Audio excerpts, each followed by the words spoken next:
Amigos e amigas da Rede Celebra, das comunidades eclesiais de base, companheiros e companheiras do Movimento de Trabalhadores Cristãos e do MMTC, amigos e amigas do Brasil, da Itália, da Alemanha, da Holanda, da França, da Espanha e de Portugal. Mais uma singela reflexão que confio à meditação de vocês. Olá, gente querida, mais uma vez juntas, para a gente refletir a boa nova segundo a ótica da classe trabalhadora. Isso é uma promoção do Movimento de Trabalhadores Cristãos aqui no Nordeste 2, nesse nosso canal TVMTC. A gente saúda você de perto e de longe e convida você a participar com a gente, a curtir, a compartilhar, a divulgar com mais pessoas. Algumas outras atividades nesse nosso canal a gente realiza e é sempre bom ter você com a gente. Sexto domingo do tempo comum. Sexto domingo, sexta semana desse tempo comum, tempo do discipulado e da missão.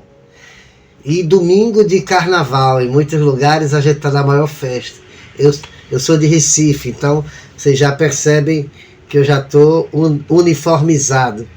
Não é? Esse momento bonito, onde cultura, onde religião, onde poesia, onde as artes plásticas, tudo se junta para a gente ter um momento de celebração, de festa. Evidentemente que em alguns espaços, por motivos de violência, por motivos de várias questões, a gente tem aquilo que a gente enxerga e diz, isso aqui não é mais carnaval. Mas em tantos outros lugares, tanta coisa boa surge e acontece. É bom a gente ter esse cuidado sempre para não manchar, não fazer críticas extremamente legalistas e conservadoras quanto a essa celebração que é do povo, que é uma manifestação da classe trabalhadora. Não sei se vocês sabem, mas aqui em Recife, a maioria dos nossos blocos, eles foram fundados pelos trabalhadores. Porque o frevo, ele é criado por trabalhadores e por trabalhadoras. Por isso até os antigos clubes e blocos e troças tinham o nome dessas funções, ou algo que tivesse relação com os trabalhadores e as trabalhadoras. O Clube Lenhadores, o Clube das Paz, que não é paz de paz e amor, é paz de várias pás mesmo, de pá, de instrumento de trabalho, pá, não é? Vassourinhas, e assim vai, até nomes de passos do frevo estão ligados a ações, a gestos, ações laborais. Então, o carnaval para a gente é a grande festa da classe trabalhadora. Tem muitos problemas, evidentemente, mas às vezes os problemas vistos de ordem moral são vistos para esconder os problemas de ordem política e social. Veja, um dos grandes problemas que desvirtua essa festa para mim é a camarotização do carnaval, onde o povo na rua se esmaga e fica apanhando da polícia, enquanto a classe média fica em cima dos camarotes olhando e assistindo a tudo isso e espremendo mais a gente na rua para dar mais espaço para os camarotes. Então, tem muito mais problemas de ordem política e social do que de ordem moral.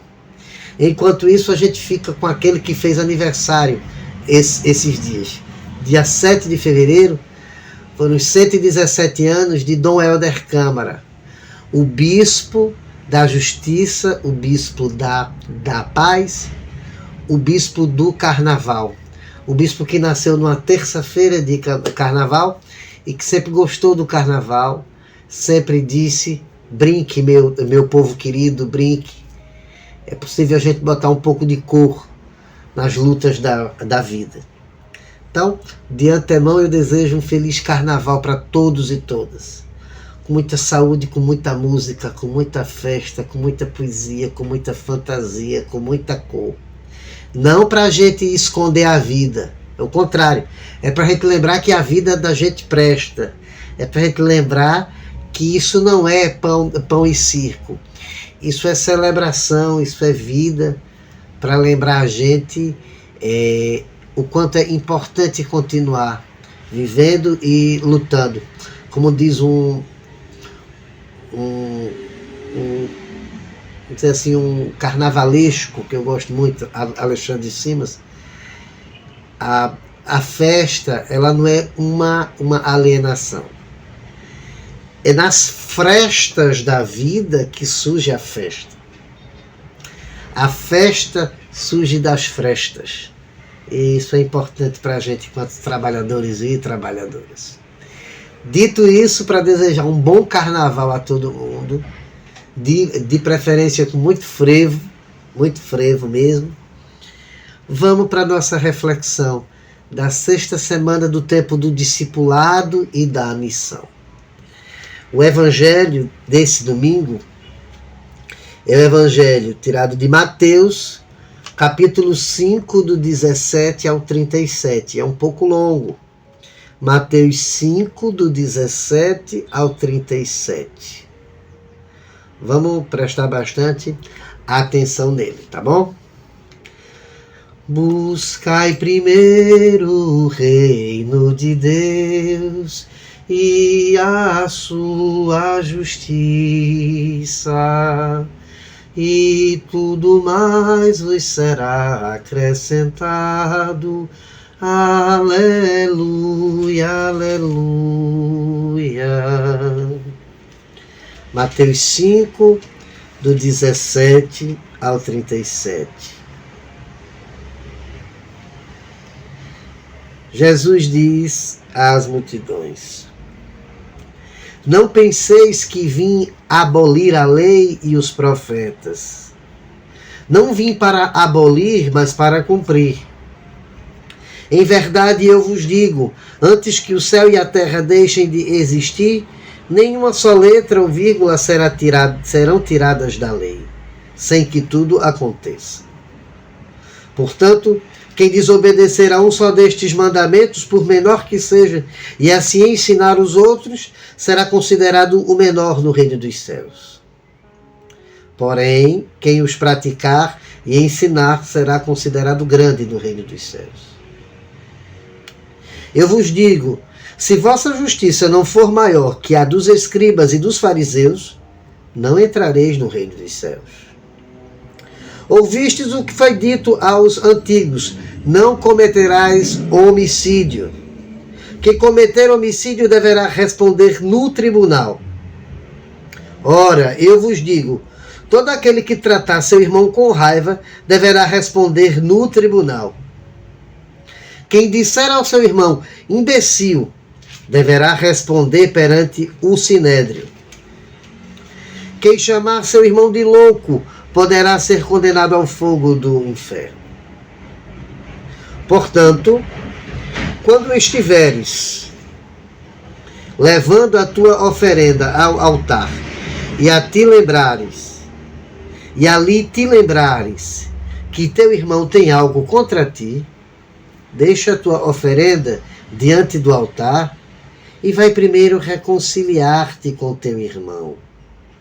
Só então vai apresentar a tua oferenda. Procura reconciliar-te com teu adversário enquanto ele caminha contigo para o tribunal.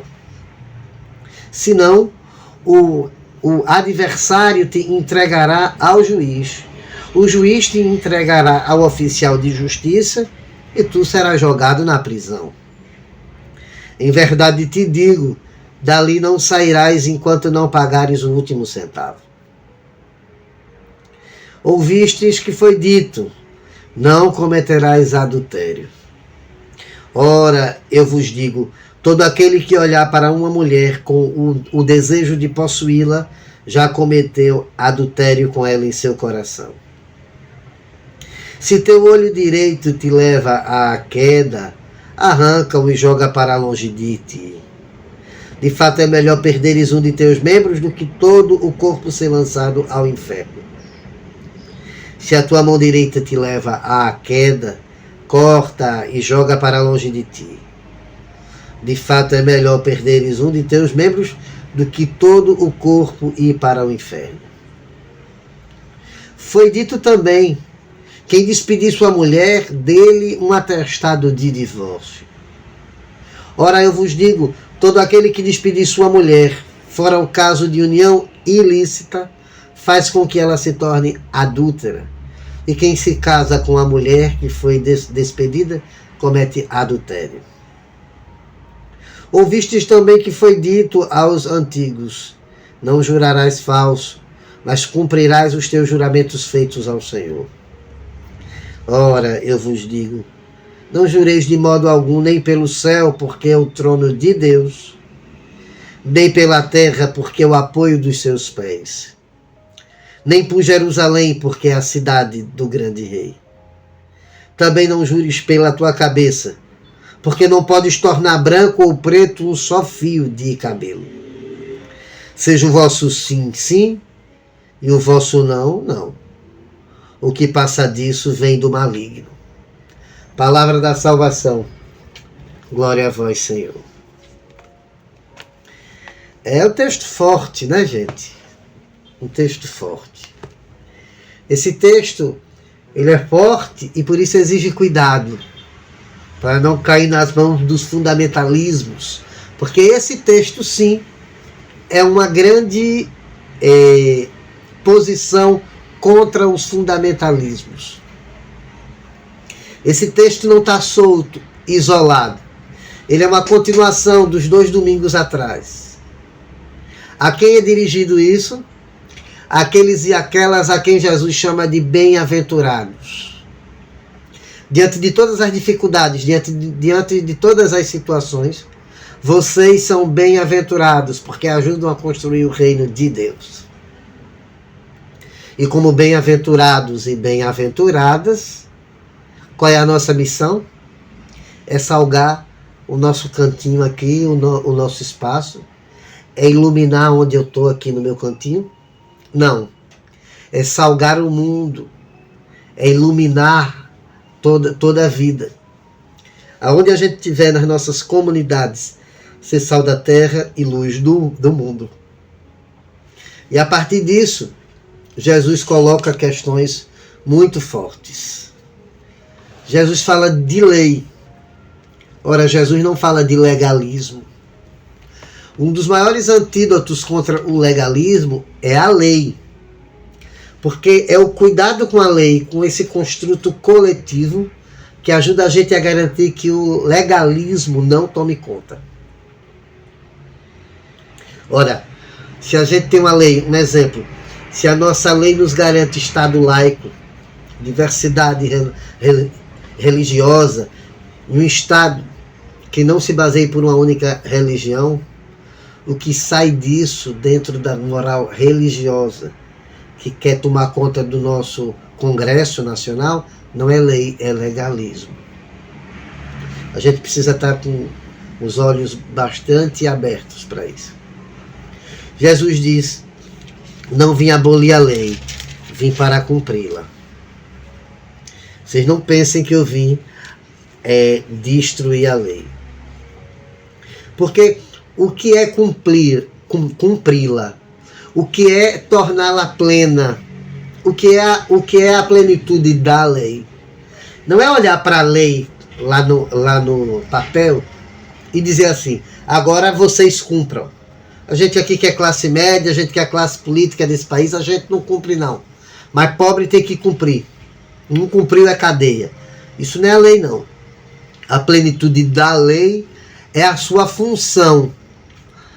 A lei só é plena quando ela favorece, quando ela protege, quando ela responde aos anseios das comunidades. E lá a dos mais sofridos, a dos mais desprotegidos. Olhando para a nossa realidade, lei só é lei plena e por isso justa quando favorece a classe trabalhadora, não quando a explora. Ora, quem muitas vezes acusa alguns e algumas de nós que somos de movimentos sociais, que somos cristãos engajados em partidos políticos, em sindicatos, em movimentos sociais, em coletivos, em conselhos de moradores, em sindicatos, muita gente acusa a estes cristãos inseridos na vida política de relativizar tudo. Né? Se relativiza tudo, tanto faz. É o contrário. A nossa missão enquanto cristãos envolvidos na política não é de abolir a lei, é de planificá-la, é de ir na plenitude da lei, é de lutar para que ela seja de fato cumprida. A plenitude da lei é transformá-la, é colocá-la a serviço dos mais necessitados. E nisso estou falando da classe trabalhadora. Então a gente não pode entrar nesse discurso vazio de que os cristãos inseridos na vida política querem relativizar tudo. O contrário. A gente não quer o relativismo que a gente tem hoje, em que pobre vai para a cadeia e rico não, em que a gente cria uma lógica de que os serviços públicos são sempre alvo de escândalos de corrupção, enquanto o setor privado se desmancha em corrupção e ninguém está nem aí para isso. Né? A gente quer a plenitude da lei. O que a gente não quer é o legalismo, porque o legalismo finge que quer a plenitude da lei, mas para proteger os seus. Protege o grupo para oprimir os outros. A gente quer a plenitude da lei. Tanto que a sentença que Jesus dá depois, ela é muito cara para a gente, ela é muito forte. Se a vossa justiça não for maior que a dos escribas e a dos fariseus, não entrareis no reino dos céus. Se a nossa justiça não for mais rígida, no sentido de aprimorar, de planificar, de garantir a justiça para todos e todas, se a nossa justiça for igual a essa justiça que os fariseus e que os escribas de hoje vivem, a gente não está construindo o reino de Deus. Por isso aqui não tem nada a ver com essa história de que o cristão que está inserido na política está na base do oba-oba e do tanto faz. É o contrário. A gente quer uma justiça que não seja essa, dos fariseus de hoje. A nossa justiça é maior. Por isso ela começa com a gente também. Esse texto, esse domingo, é o domingo que antecede o período da quaresma. É muito bom a gente começar esse período quaresmal fazendo essa reflexão. Como é que é a minha justiça? Como é que é o meu jeito de olhar para quem está em volta? A Valmir é um cara que prega a justiça no sindicato, na pastoral, no movimento social. Mas e na casa dele? Como é que Valmir se comporta com a sua companheira? Como é que Valmir está se comportando com os seus filhos? Com os seus pais idosos? Eu só tenho irmãs, eu não tenho irmãos, eu tenho 3 irmãs. Como é que eu dialogo com uma casa que só tem mulheres? Como é que eu dialogo com ele? Como é que é a minha justiça aqui nesse cantinho, onde ninguém me vê? É bom a gente olhar para isso. Porque infelizmente tem muito cristão e tem muito companheiro de militância nossa que age no dia a dia com as mesmas práticas dos opressores, com as mesmas práticas de quem a gente denuncia. É bom a gente olhar para isso. Se a nossa justiça no ordinário da vida não for maior do que a justiça dos fariseus, aí não dá certo. Porque aí a gente tem que cumprir, a gente quer a plenitude da vida. Ora, quando Jesus diz, ouviste isso, não cometerás homicídio. Eu digo ainda mais, quem olhar para o seu irmão com raiva, já é digno de tribunal, já é digno de juízo. Ora, essa plenitude da lei como justiça para todos e todas, que o legalismo político e religioso não dá conta. Em nossa sociedade hoje, com uma extrema-direita muito forte, legalista, conservadora e hipócrita, a gente vê muito isso. Ora, se diz que é em defesa da vida, mas nas redes sociais cria e aprofunda uma cultura de ódio. E essa cultura de ódio, ela é responsável por muitas mortes no nosso país, por mortes políticas. E se continua até hoje com esse tipo de discurso, com esse tipo de estratégia, de discurso de ódio. Matar o outro não é só cometer um assassinato. Matar o outro é continuar com esse discurso de ódio, de fake news. E o texto bíblico, o Evangelho, é uma boa nova para a gente quando denuncia isso. Quando denuncia esse tipo de prática. O que é que os bem-aventurados, que são sal e luz do mundo, podem fazer? É lutar pela plenitude da lei, ou seja, lutar pela plenitude da justiça para todos e todas. E dentro de um legalismo da cultura de ódio nas redes sociais, da morte de biografias, do escárnio de várias pessoas, a gente fica com o Evangelho. A gente fica com a palavra de vida. Ora, tanto que o texto segue falando de adultério. Por que é que Jesus fala disso? Porque naquele tempo os homens poderiam entregar uma carta de divórcio, poderiam se divorciar, abandonar as suas esposas por qualquer motivo. Pasmem, até se achassem que ela ficou feia, teriam direito. Jesus disse, vocês, esse machismo de vocês, entregam mulheres para vulnerabilidade.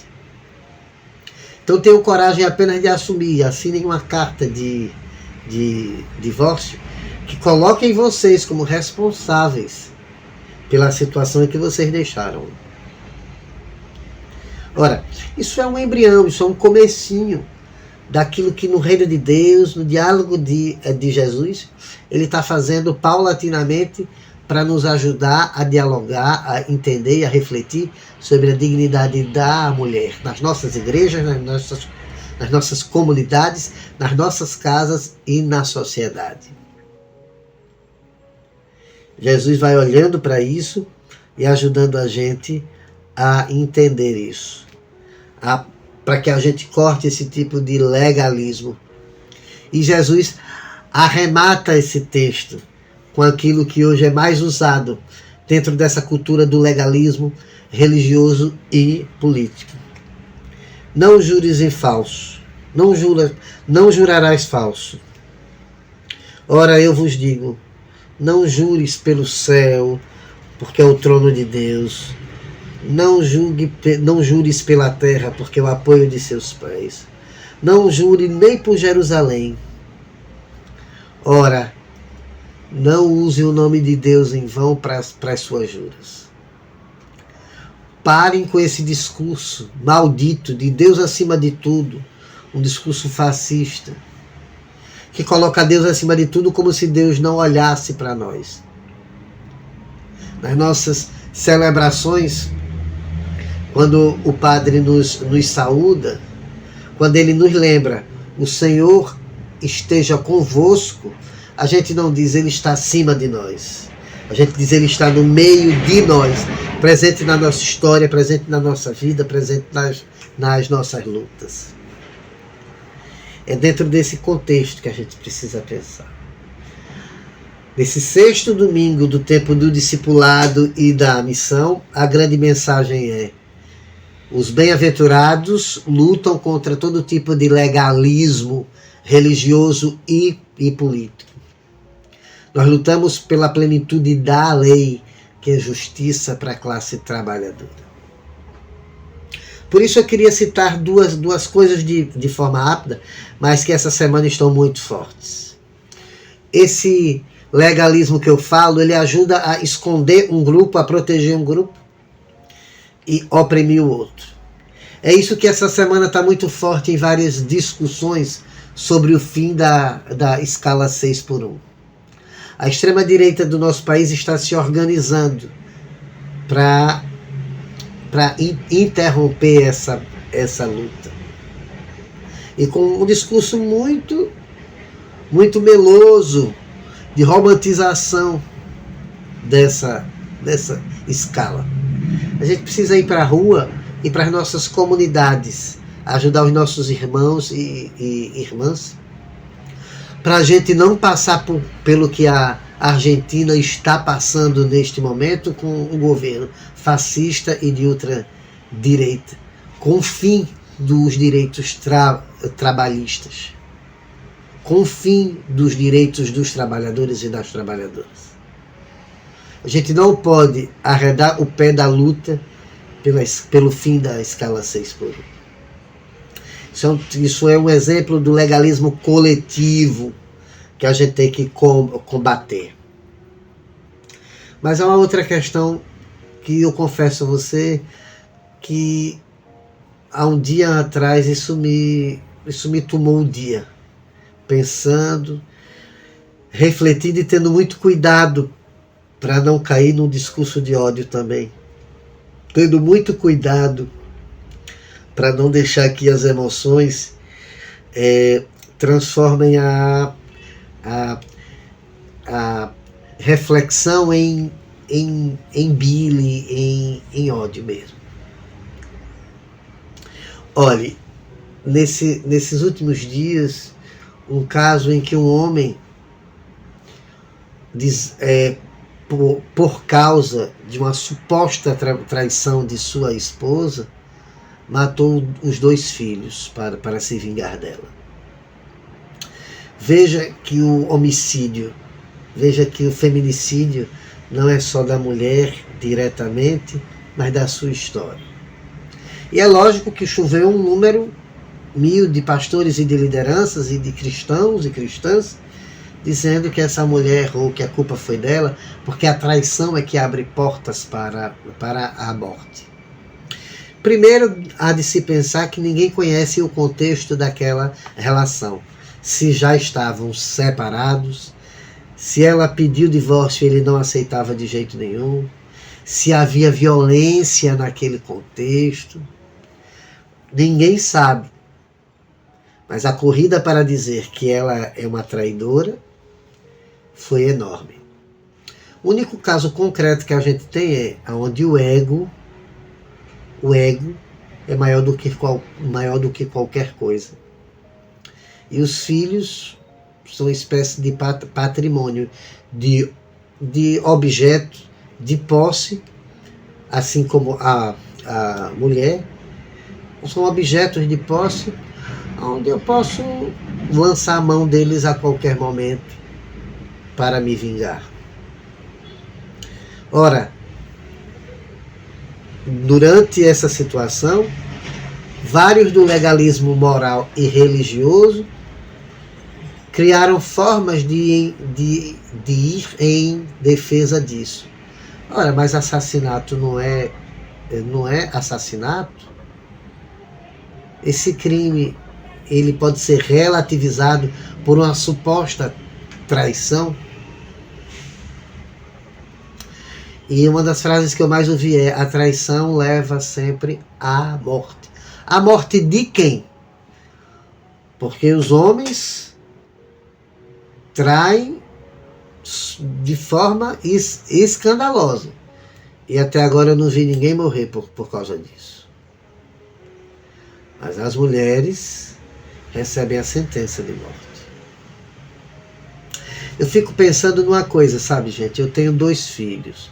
Eu tenho um filho, Antônio, e uma filha, Mariana.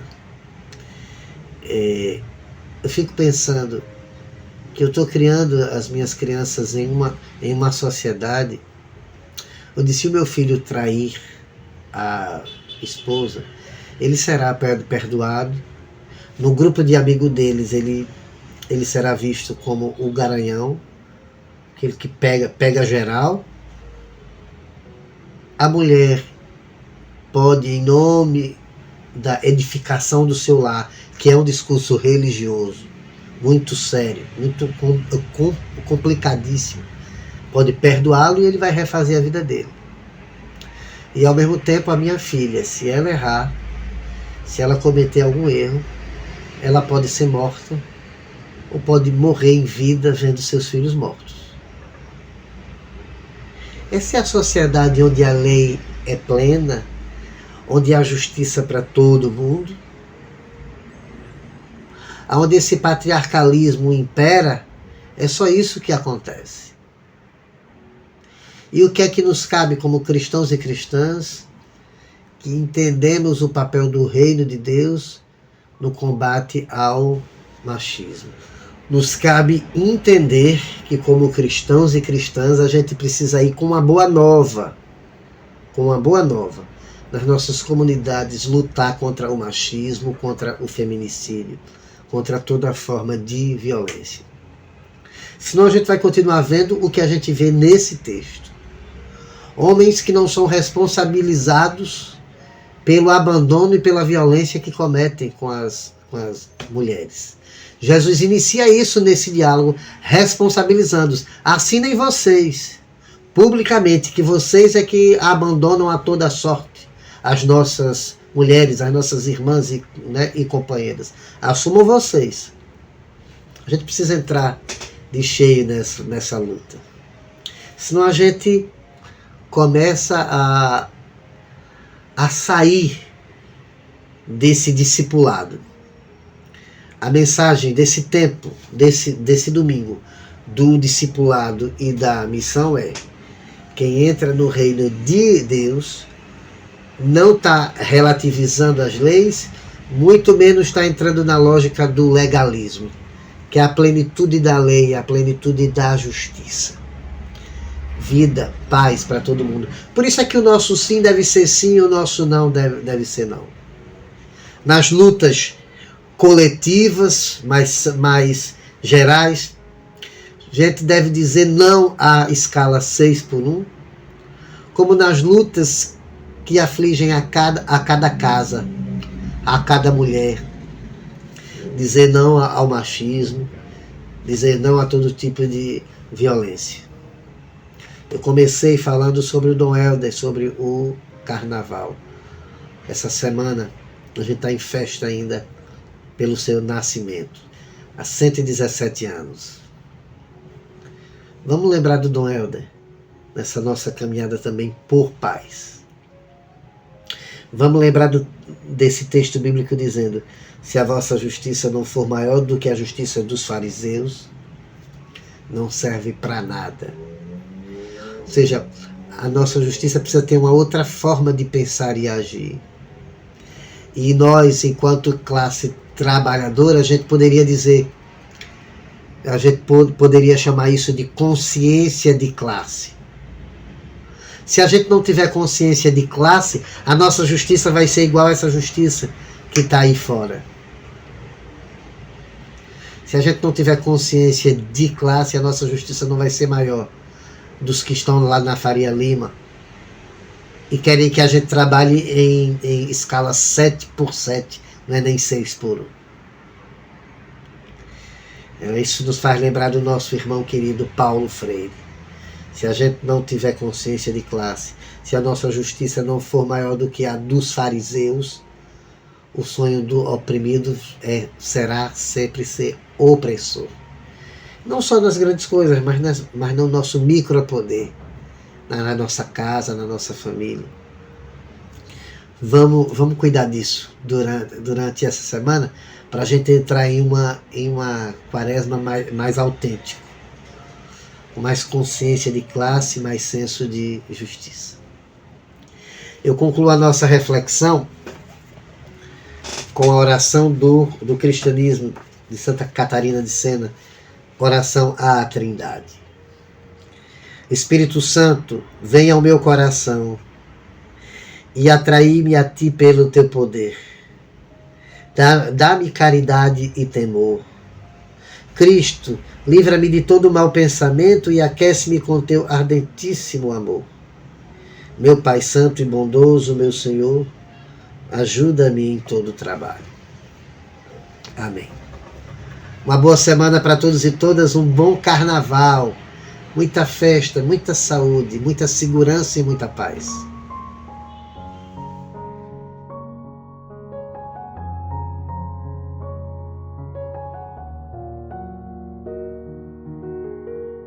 Gostou do que acabou de ouvir, do que acabou de ver? Se você gostou, divulgue. E além de divulgar, inscreva-se no canal TV MTC. Simples assim. Aperte no botão inscreva-se. E assim você está fortalecendo um instrumento de formação e de informação da classe trabalhadora, das trabalhadoras cristãs, dos trabalhadores cristãos. Contamos com essa sua colaboração.